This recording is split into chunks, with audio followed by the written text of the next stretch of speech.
Welcome to HN Kids World. Happy to learn. Reader on the Sand, series created by Roderick Hunt and Alex Brickta. Biff, Chip, and Kipper's stories. Biff, Chip, and Kipper. Biff and Chip played on the sand. Dad went to sleep.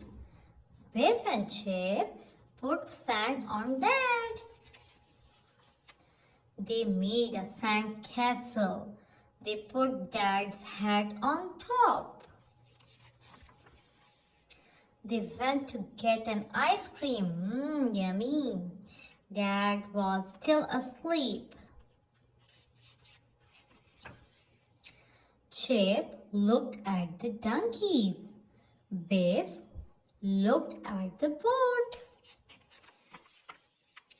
They looked at the go-karts.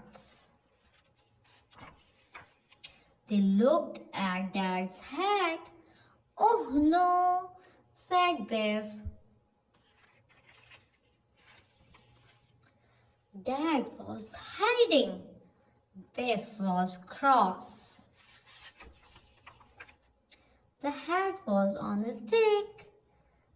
The end of the reader. Thanks for watching.